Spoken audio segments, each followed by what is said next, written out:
ছোট থেকে বড় তুমি হতে পারবে না। তার জন্য তোমাকে ধৈর্য এবং সময়ের প্রয়োজন পড়বে। আর এই ধৈর্যের অপর নাম মা, আর সময়ের অপর নাম বাবা। তাই ঘড়ির দুটো কাঁটাকে সঙ্গে নিয়েই আমাদের জীবনে এগিয়ে চলতে হবে।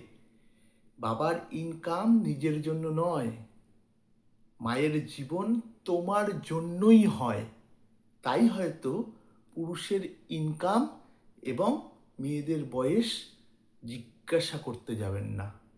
বাবা ঠিক পেনের মতো আমাদের জীবন লেখে, মা ঠিক হোয়াইটনারের মতো আমাদের ব্যর্থতা, গ্লানি সাদা কাপড়ের মোড়কে মুড়ে দেয়।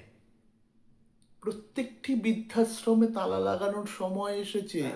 সংকল্প নিতে হবে প্রত্যেককে, তবেই নতুন সমাজ হবে তোমাদের হাত ধরে।